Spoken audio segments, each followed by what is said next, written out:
the final panel of the season.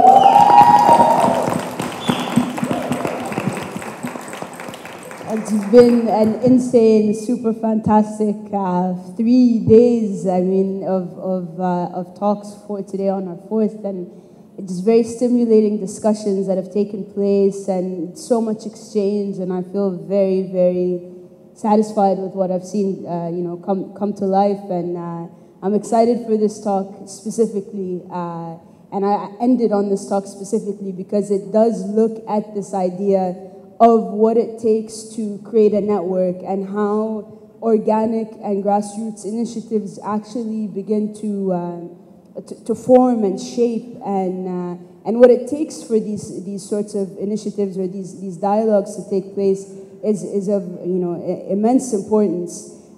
So with us today on our panel titled Misinterpretation, Critical Thinking in Arab Contemporary Art Practice is Sara, العقروبي, Manal, Dowayan, Eman Ali, and Wahid العمودي. Please put your hands together for the ladies.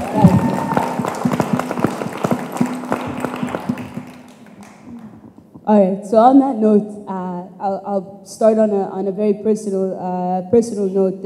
I've had many discussions with both Manal and Sara with regards to the importance of this sense of connection and coming together and having this dialogue or discourse, and looking at discourse as a critical part of understanding what it is that is taking place. There's so much movement happening, there's so much growth taking place, but there needs to be a sense of understanding when it comes to looking at what these steps are, what the gaps look like, and what is needed. And specifically, a subject that continues to arise is the need for critical thinking. So after a while of not seeing both Sara and Manal, I met up with them, and they told me that they've created this group of Arabs and Arab artists who are all practicing at the RCA, but it's not just for RCA artists. And they come together on a monthly basis to discuss a certain subject behind closed doors that is relevant to Arab contemporary art. And that for me became I instantly became very fascinated with this idea, and I became even more fascinated when I found out that the group was titled Arabs with a Z. I found that there was a sense of humor behind it, and it began to question the sense of nationality and understanding the place of nationality alongside these conversations.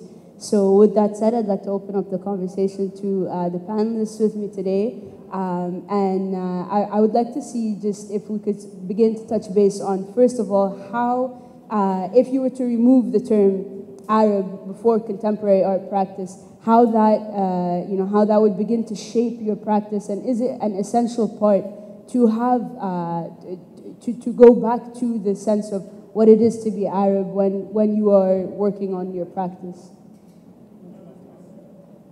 We can start with whoever would like to answer. Okay, I'll start the show. Good evening, everyone. Thank you for coming.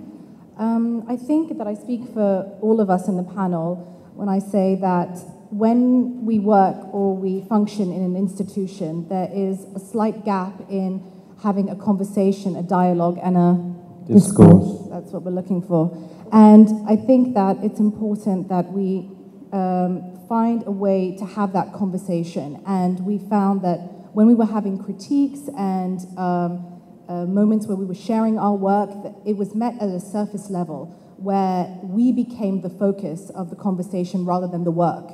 Our ethnic background became the focus of the conversation rather than the work. And we really wanted to engage and ignite a conversation where we could really analyze and critically deconstruct and dismantle conversations.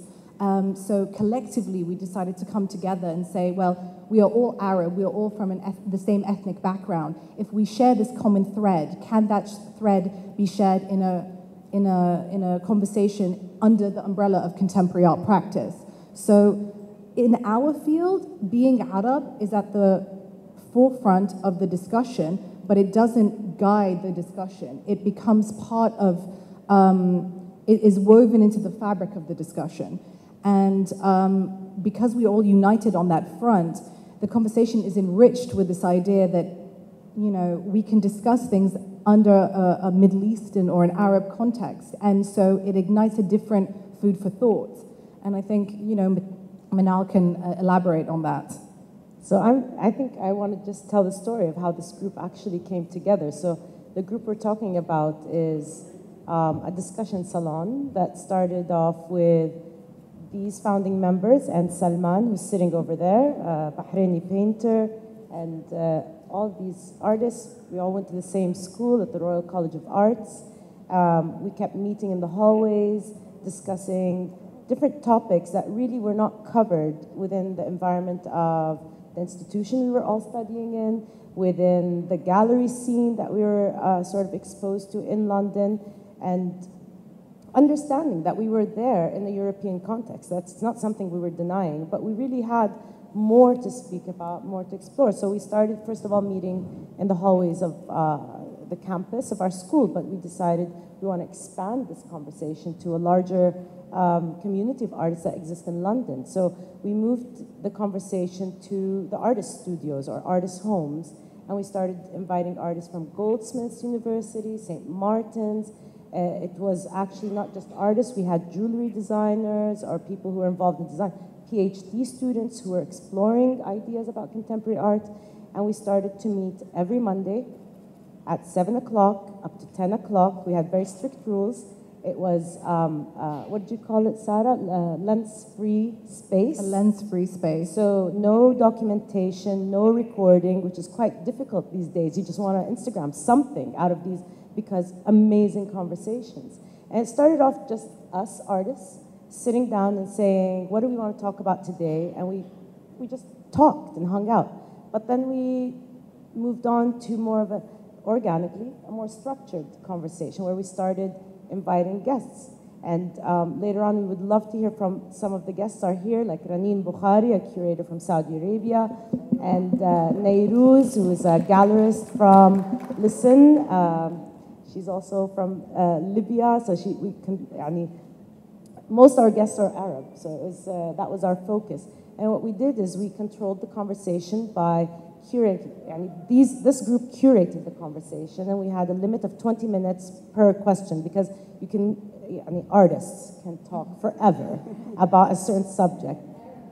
Arab artists, the two, so political, philosophical, and this has been going on for 1 year now, and we're sort of now becoming formalized because of this sort of platform that Munira has invited us to, and Diala Nusayba also, as a fair director, has made sure that this group becomes sort of well known. And here we are, Arabs with a Z. We didn't like the title when we first came up with it. Salman is the one who came up with it. But we sort of got stuck with it because we couldn't come up with another title. But it's really a discussion salon that hosts contemporary Arab artists. I want to talk about it in a more kind of personal kind of level in terms of how it helped me and kind of my development of my work. I think it allowed us to kind of create this community, but also this kind of the closed lens thing that you were referring to really gave us a platform to kind of question things and really develop the work that we were kind of thinking about and like the experiences that we were having out of the context and out of the worlds that we came from into this space. And it was just nice to have that, to have these like friendships, and the circle itself started getting bigger, and exactly like inviting kind of new artists from different kind of regions, and it just created this dialogue that allowed us to kind of expand in our developments of the work, personally. With regards to the content that would be discussed, was it something that was a counter narrative to what you were studying at RCA, or what the text was given, like the Western discourse? Were you guys actively seeking to have a counter narrative during these sessions, or how did the questions come about, and what did the questions look like? I think the questions for us really stemmed from sort of our experiences and things that were going on in the Khalij. Personally for me, they were not in any way sort of associated with my own practice and the things that I was necessarily looking at. But I think the point of the group was, or at least for me, is that it was a group of Arabs that got together, and this is not even something that happened when I was living in the Khalij. And for us to be able to discuss, social issues, cultural issues, politics, that we never really necessarily had a place, even living here or in London, just a group of Arabs getting together, that wasn't present. So our themes were basically,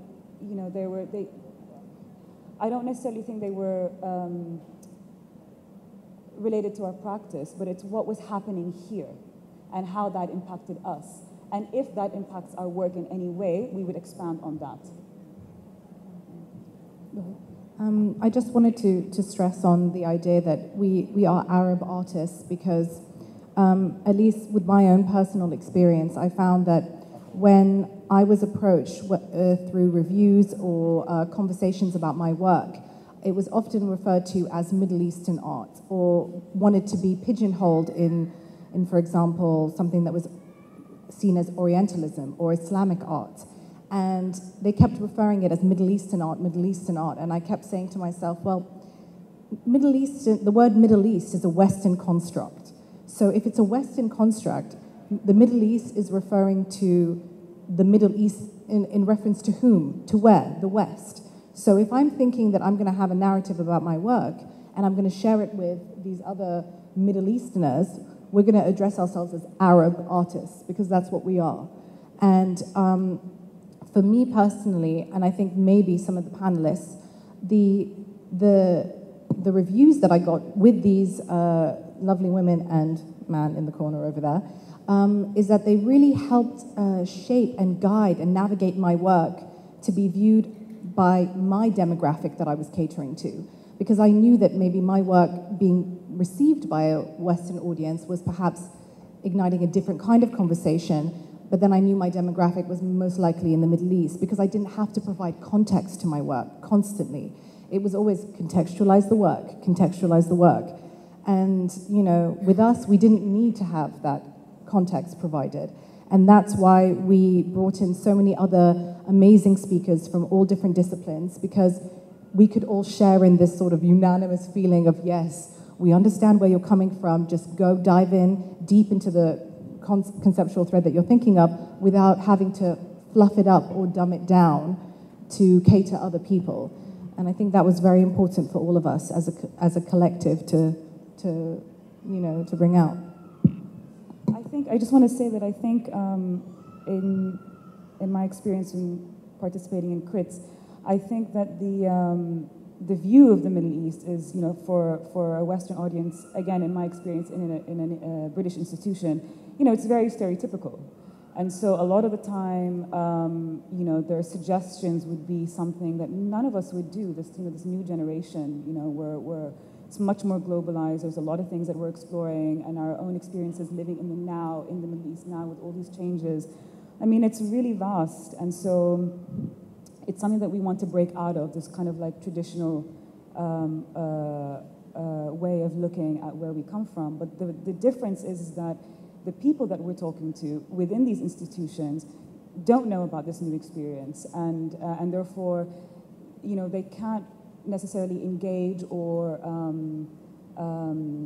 add to what it is that we want to discuss. And a lot of the times, I've encountered many conversations with my tutors where it ends up with, well, I'm so far removed from, where it is that you come from, I can't really give any advice. Even though in my work, I don't think that you can necessarily say that I'm an Arab artist, because I don't think that that type of symbolism, let's say, or just, like visually speaking, I don't think that you can necessarily place it. But even though my references all come from my own experiences growing up here, and that sometimes was a little bit of a problem, or just a challenge for the other students or and the tutors, because they couldn't add anything to it. And so I was really left to my own devices. And this is why this group was really important, because they really understood where I was coming from, and therefore I was able to have these really important discussions that did help my work. I just want to add, it wasn't only about like them not understanding, but it's also in terms of our work. Are we saying the right thing? Are we, is it like in tune of what's happening? And having kind of this community, having this kind of group really added to the dialogue of our work, added to the questions that we were like already kind of having with our works. So we had that kind of backup. We didn't always agree on the topics. We weren't all, like it was that type of platform that we needed to kind of develop ourselves as artists, I feel.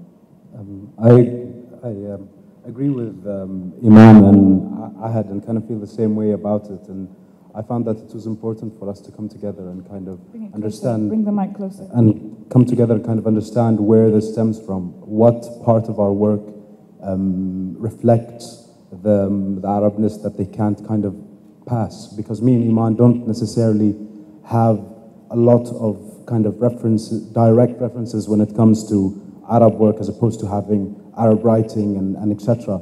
But there is still kind of an understanding that, a common understanding where we get labeled as in a certain way, and we kind of want to differentiate between the way our Arab viewers look at our work as opposed to a European eye. How do you fight the stereotype? Like how, when, you know, because to a degree it's a double-edged sword. I mean, you if you name yourself, you say you're an Arab, you know, curator, or, you know, these terms, I wonder how much of it overtakes what is actually being done, because it's such a hot subject, you know. It's not cool, but it's like, it's interesting to know what the Arabs are doing, you know, and just because generally the lens is always from the West or even from the East when looking in, but I really start to, especially after these series of talks, like there is definitely a win when you come together and it becomes a more, you know, like an insular subject in which is being discussed amongst each other rigorously, and then to start to dissect what it means to be Arab, and then to propose and something that is anti the stereotype. So just within your work, how do you begin to narrate that?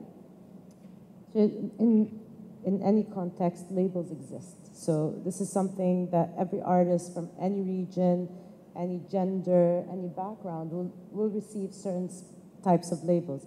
In reality, we only placed the word Arab artist because we just needed to control the conversation so that we're not constantly doing what we do in the institution or in the outside world. So the word Arab in our title as a group is not really a definitive label that we want. Actually, we were just creating a network. And this is what we lack everywhere. Even while I was living in Dubai, it was almost impossible to create a network. Doesn't matter from where. We all live in one place. We are making art. We all have studios. And but in London, we have this amazing grouping of students. And students are in a mindset that's quite different. There's space for thought. There's space for exchange. And we are actually disconnected. So we have a sort of moment where we can observe where we came from, what are we doing now in London, and what are we going to do when we go back. So, for example, Wahid, Eman, and Salman just graduated this year from the Royal College of Arts. Me and Sarah are still at the school, and actually they are now still part of the network.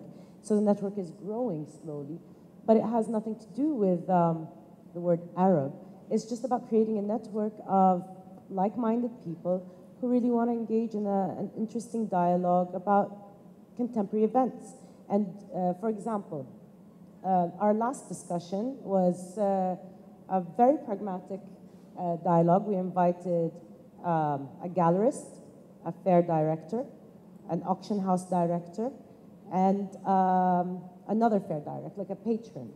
And the discussion was about ethics, the ethics of the art world. And it's a very global topic.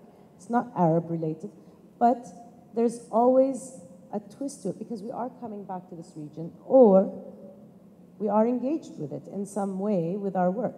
And we use this group and network to have an interesting dialogue, with a relevant dialogue. It doesn't take forever to get to the point that we wanted to get to. So Arabness is not, and it's just the Arabs with a Z, it's just a title, really, and a way to make a shortcut to a really useful conversation. With that, do you feel that, like you were discussing how it's been difficult to do something like that in Dubai? Sarah and I, frankly, have been trying to do this for the past 2 years here in Dhabi, and it is a mindset. Do you think that being a student and having that distance from the region is essential to the conversations? 100%. Yes. There is a space. Yeah. We have time. We have no commitments. We don't have a family calling us. We don't have, dinners to go to.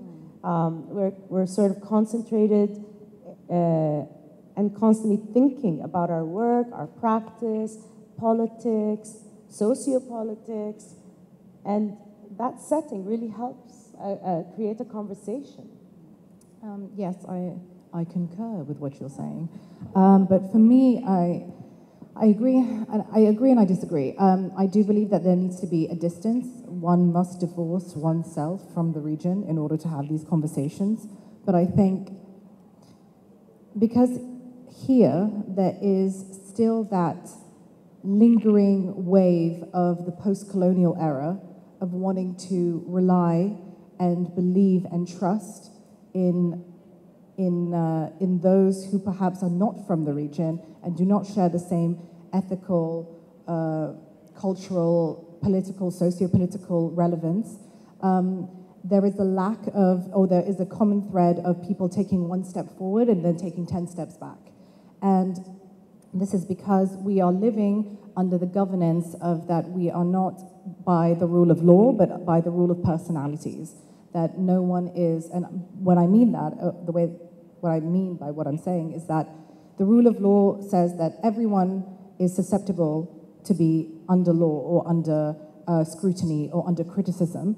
But we live in an area in the Middle East where it's the rule of personalities, where one can, use the connection or the glorification or the successes of whatever practice they do to push the practice into a domain that is very surface. It's a very surface level argument, and then the critical aspect is removed from it because the fear of being criticized is seen as something negative. That the criticism doesn't have to be constructive; it's just criticism, and we don't want to deal with it.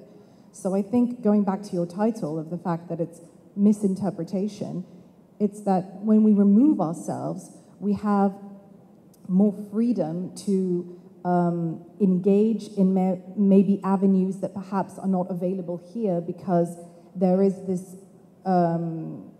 this kind of common thought process that what you're saying perhaps isn't in agreement with everyone, and if it is one person thinking that and not a group of people, then it's probably not going to get passed. So having this from the outside in rather than from the inside out, we're now coming on stage and we're talking about the experience that we're sharing all together. So we need to try and transition from being a rule of personalities or governed by rules of personalities and go into a rule of law so that we can dismantle this idea that, us Arabs don't have much to offer other than what is given or guided or whatever foundation was set by the West. We can have our own narrative or perhaps a counter-narrative to the narrative, and then that way we can all support each other and provide constructive criticism on multiple levels. Just to be the devil's advocate, as per usual, I wanted to throw out this question. What, being away from here, and I think at a certain point there needs to be that distance, as you were saying, because in order to see clearly, but you can never, there needs to be a constant state of connection with the region, be it, we have artists from Bahrain, Saudi, the UAE, and Oman, and leaving the region and staying away for a long time, almost, it's not that you become desensitized to what's going on, but, you are watching Western news, you are reading Western articles, you're going to school almost every day, I'm assuming, or however many times a day a week with other Western,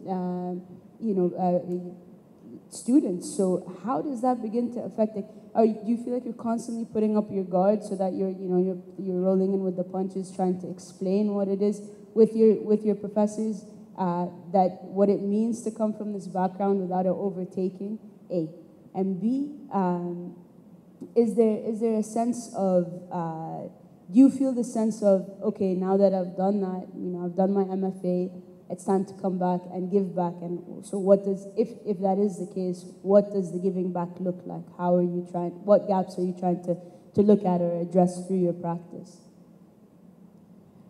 First of all, I think I do agree that by leaving and meeting this amazing group of people, it offered the opportunity to talk about things that we maybe wouldn't necessarily have had the opportunity to discuss.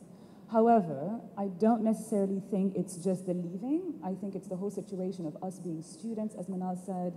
It's having an open mind and just wanting to just explore and be free. And then connecting with like-minded people who are also open to having these discussions. And I think that kind of automatically happens when you travel. You just kind of change. You just become a lot more open to other things. And I think I don't think that this is necessarily a thing that can happen only when you travel, because I've met some really amazing people actually during this art fair who seem to have their really like a close group of people, and I'm sure they have their own discussions. They talk about things, and basically I feel you have to come with an open mind, and you have to connect with people that are like-minded.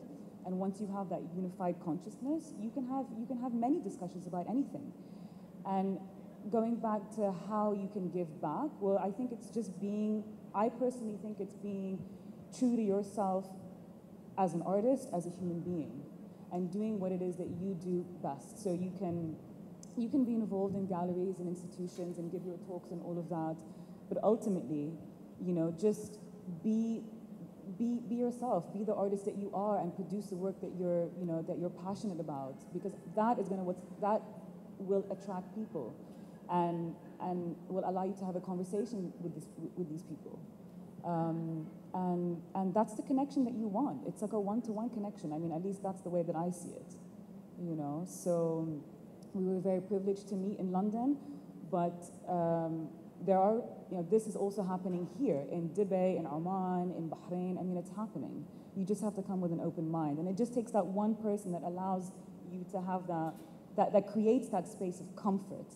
That you can be yourself and you can discuss things without feeling like people are judging you, or they're not receptive to, critique or anything like that.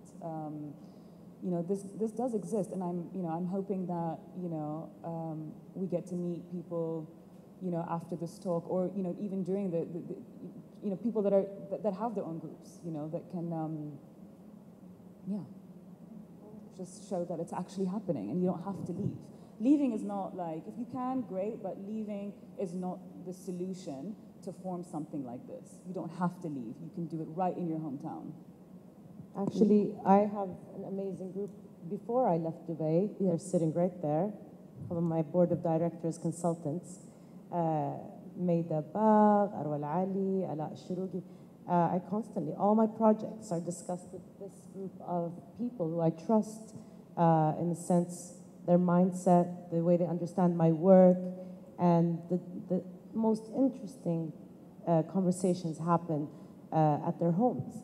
So I think, generally speaking, it's not just artists. Everybody's thirsty for this incredible conversation about topics in an open way.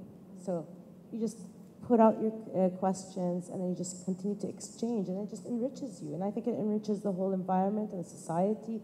And if we can create, Ranin just told me that she's now creating, she's a curator from Saudi Arabia, Ranin Bukhari, from the Eastern Province, where I'm from, is thinking of bringing a creative discussion to the Eastern Province. And this is an incredible initiative because people are thirsty for it. If you go to Kuwait, they have Nuqat, for example, which is an amazing platform of dialogue. That's it. They bring in people, and not necessarily artists. It's a mixture of artists, industry people. We there is thirst for a conversation. And have recently finished, and Sara and Manal are still kind of in that kind of cycle of it all, yeah. So we kind of are out of it, and yes, we're in the industry, but in terms of me, I'm lecturing right now, at Dar al-Hikmah University. So there's things that I got out of this kind of experience that I got leaving my country, not just in terms of kind of developing the work that I'm also developing, but also career-wise. And that's how I mean, I think each one of us are giving back to the community in different ways, whether teaching or producing work or, you know, creating dialogues within our own communities. So I think more comes out of the, you know, this experience that we have together. Can I add that our group actually has a large amount of Emirati artists that are not present today, but the founding members are Salama Nasib, Shamma Al-Amri, and Saeed Al-Madani. So they couldn't make it. They're working very hard in their studios in London, but they are part of this.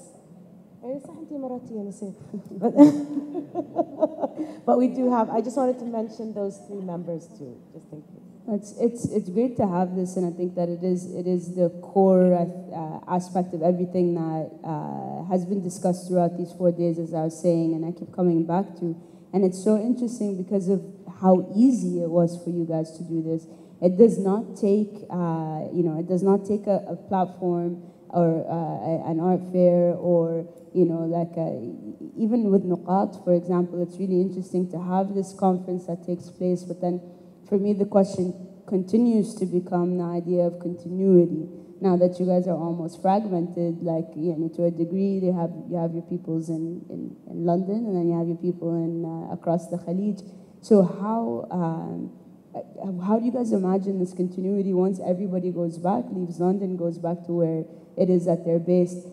Are you guys thinking of developing a network that is more interlinked, meeting up in certain cities and beginning to understand, a dialogue or a discourse that is in place in accordance to, say, Bahrain? Or, for example, my fascination this year was Eman, because they're right next door, and generally none of the information seeps in, and it's like a 5-hour drive away to get to the border. So 4 hours. So it's interesting how at a certain point things are very insular, but then to a degree we also try to play this role that we are global, we're on a global lens, and I feel like things like this initiative, Arabs with a Z,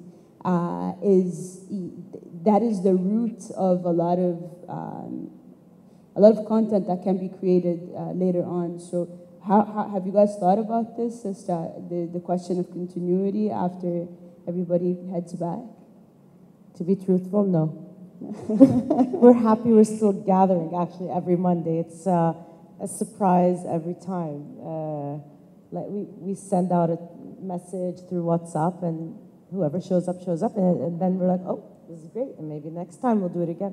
Actually, it's such an organic initiative and such a special group and atmosphere that we don't want to formalize anything. I think the only thing that we're really now thinking about doing, and we've been trying for a whole year, that's how distracted we are as a group, because all we want to do is talk, artists. Too many Arabs spoil the broth. Yeah, too many Arabs that want to talk. Too many people. But we really wanted to create a publication where we can actually publish, since we're not documenting anything within our dialogues, and that's part of the privacy of the space and freedom of topics to choose. We do not want to create anything formal in that space, and we hope, I don't know about you guys, but I really hope this group continues in London after we leave. It doesn't necessarily have to be taken back with us to where we live. So Wahid, when she comes to London, she comes back to that group. So I assume if I ever travel to London after I had graduated, I'll find the group still there, and I attend it as a guest, which is incredible and really fun. But a publication is what we're trying now to move into, and maybe just publish some of our thoughts, our writings, and amazing dissertations that are being written by these incredible group of artists. the topics are unbelievable that are being written at the Royal College of Arts and beyond, the other universities. And I think that will probably be a platform that's open globally to anybody, that you don't have to necessarily be attending the discussions. But that's really, we have nothing formal. We're completely a relaxed group, maybe too relaxed. And our topics are usually decided like 3 days before, because it's every Monday. It's impossible to create a plan of anything.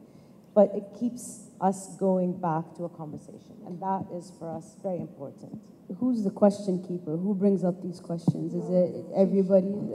And we can be like chatting, complaining in the group, and then somebody says, we're going to discuss it this Monday. So we end the discussion so we don't fill our WhatsApp messages. And this Monday, this is our topic. Most of the time they start on WhatsApp and then they feed into the Mondays. The group remains. We have the WhatsApp group, and we're always in contact, even with me back in Bahrain and not being in London anymore. We still have the conversations on WhatsApp, and we still help each other and kind of develop each other's work by discussing and kind of having an understanding of different perspectives. I go back to Bahrain, I bring a different perspective. I was in London, I bring a different perspective to Bahrain, and then I take that perspective. It changes while I'm in Bahrain, and then I take the perspective from Bahrain back to London. So there's this kind of exchange, which is very interesting, and helps the work a lot and helps us in understanding the way the work travels. I'd also like to add, the mood that we set in most of these discussions is quite interesting, because someone gets like a dole or like gahwa, proper like Arabic yoga coffee. poses. Yes, Arabic coffee. We've got the dates. We've got sometimes the music. Everyone sits on the floor. We really set the tone of these conversations. And I think the funny aspect of us being Arab, because I'm going to throw a joke out there, but you know, for us, there's no such thing as like 6 degrees of separation. It's like half a degree of separation. Like, your cousin's father's uncle's boat is related to my dog and sister's uncle's father. So in a way, these people who I've met at RCA, I probably know them through various people from all walks of life who know you, who know Manal. And so the idea that this group would suddenly fall apart after RCA, I think even if we forced it to happen, it probably wouldn't be able to happen. And I think we've got that curiosity. It's sort of, we really want to have these discussions and have this conversation and create that discourse. Yeah, and it's really important. And I think that, you know, it will live on, it will progress. I mean, ultimately, you're making a connection with people, right? So you're connecting to people from various, you know, parts of the Khalij, and that is just gonna, you know, that's gonna go far beyond the group. I mean, it's just a starting point for people to come together, but, you know, it's much bigger than that, actually. And just because we don't have, or we haven't thought of something that we want to do in the future, something is bound to happen, because, you know, as we kind of network within each other and kind of expand. now that you have this network, would you say that it is essential to your practice? These conversations are essential to your practice. Shall I? Yeah. The answer is yes. But I was just going to answer your question before when you were talking about, you know, is there resistance? Do I feel resistance as an artist coming into sort of a Western context and talking about my work? The answer is no, and the answer is I will never change that process. If I need to react and create a counter-narrative to the narrative that they're throwing my way from their reactions to my work, then so be it. But I think what drives me as an artist to create more work is the fact that there's always this misinterpretation of my work, and there's always this miscommunication, and there's always this context that needs to be provided, or this massive anecdotal story that has to come right before I even tell the title of the work. And being exotic. Yeah, you're just exotic. I mean, typical things like, are you oppressed? You know, are you allowed out of the house? And my answers to kind of combat that is like, of course, because, you know, my mother is illiterate and my father rides a camel.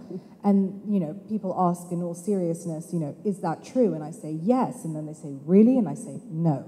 So you start to play around with these conversations, and I think you just got to, as Eman said, and as we've all said, we've got to stay true to our practice and true to who we are.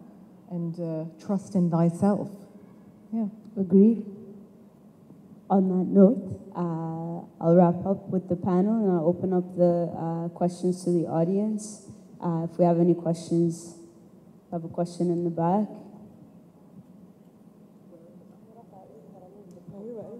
Oh, right.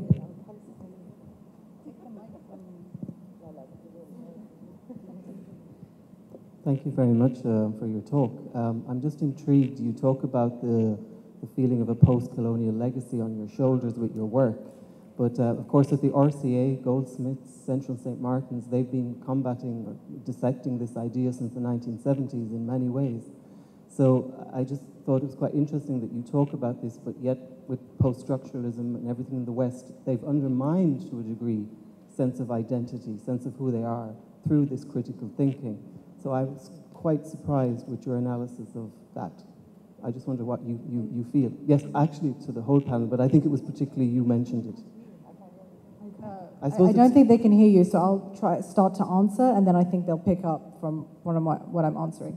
Post-colonialism still exists here in the Middle East, and when I was talking about it, I was referring to specifically the UAE, just from conversations, experiences that I've personally had with dealing with, just as an Arab artist or as an Emirati artist, faced with the fact that my ethnic background is at the forefront of conversations rather than the work that I produce or the efforts that I put into things. And if I was to have a conversation or create work alongside someone from the West, they would immediately gravitate towards the person from the West because they are from the West.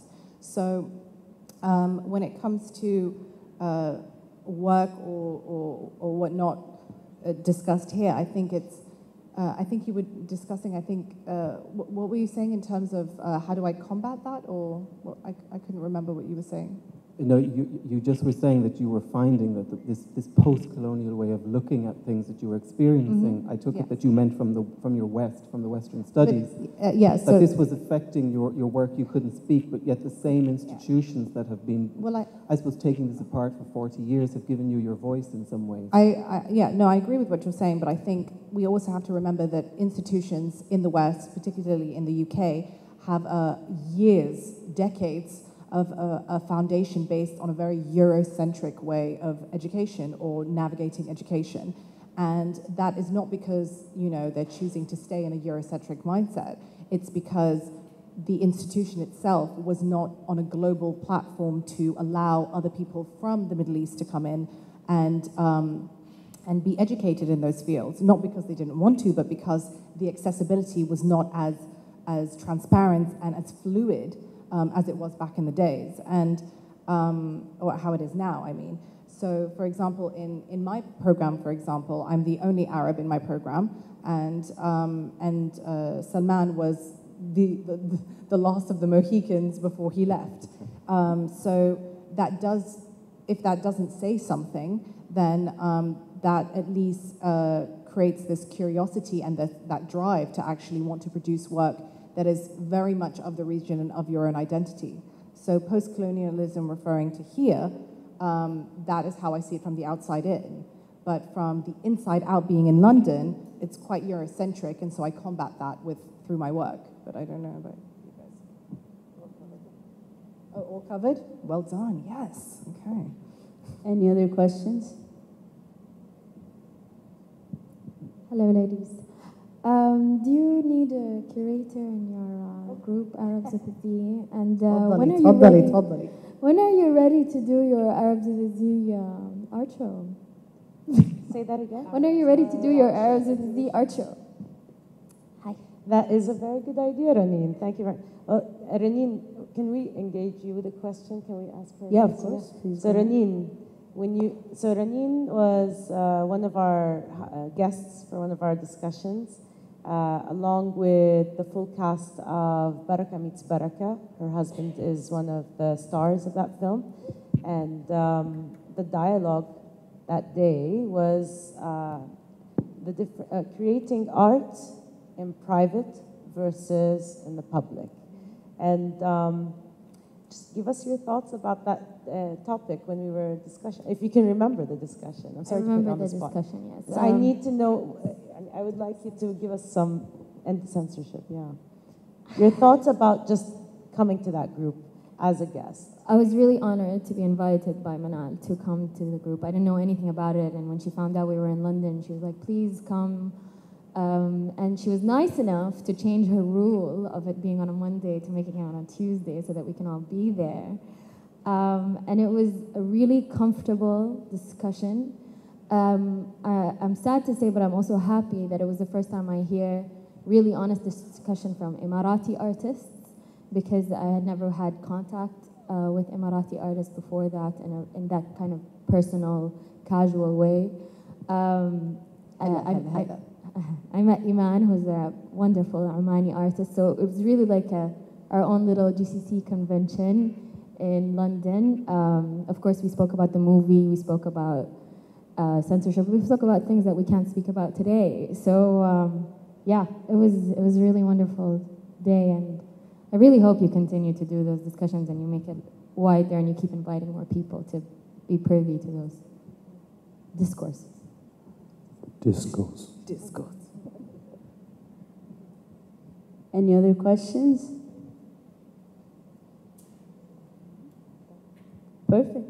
With that said, we'll close up our last session. Thank you everybody for coming and joining us. It's been a privilege.